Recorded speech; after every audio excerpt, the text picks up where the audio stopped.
পুনঃপেনশন বিরোধীরা গ্রামীণ ব্যাংকে যারা আজকে মেহমান হিসাবে এসে দাপট দেখাচ্ছ, তোমাদের অগ্রজ AKM সাইফুল মজিদ এর চাইতে বেশি দাপট দেখাইতে সক্ষম হয়েছিল, কিন্তু তার কথা, তার নাম গ্রামীণ ব্যাংকের ইতিহাসে মির্জাপুর হিসাবে লেখা হবে।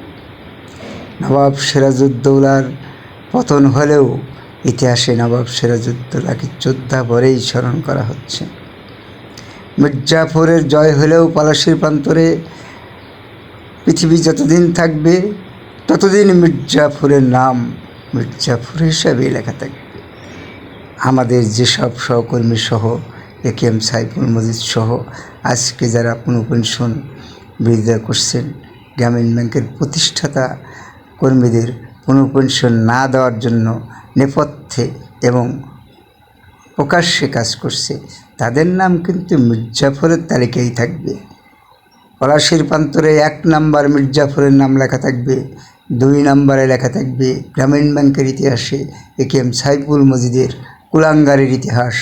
তারপরে লেখা থাকবে এখন যারা বাহির থেকে এসে গ্রামীণ ব্যাংক মাইক্রো ক্রেডিট সম্পর্কে গ্রামীণ ব্যাংকের থেকে শিখে আজকে তারা গ্রামীণ ব্যাংকের প্রতিষ্ঠাতা, মাইক্রো ক্রেডিটের প্রতিষ্ঠাতা পুনঃপেনশন পাওনাদারদের বিরুদ্ধে করছে, তাদের নামও লেখা থাকবে কুলাঙ্গার হিসাবে, মির্জাপুর হিসাবে গ্রামীণ ব্যাংকের ইতিহাসে।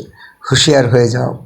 হাইকোর্টের রায়কে মান্য করে, দেশের আইন কানুনকে মান্য করে পুনঃপেনশনের পাওনাদার গ্রামীণ ব্যাংকের প্রতিষ্ঠাতা কর্মীদের প্রতি শ্রদ্ধা রেখে পুনঃপেনশন অতি সত্বর বাস্তবায়ন করার জোর দাবিদার জানাচ্ছি। হুঁশিয়ার হয়ে যাও, হুঁশিয়ার হয়ে যাও, সাবধান হয়ে যাও, নইলে একদিন AKM সাইফুল মজিদের মধ্যে তোমরাও গ্রামীণ ব্যাংক থেকে মির্জাপুরের তালিকায় নাম লেখা নিয়ে বিদায় হতে হবে।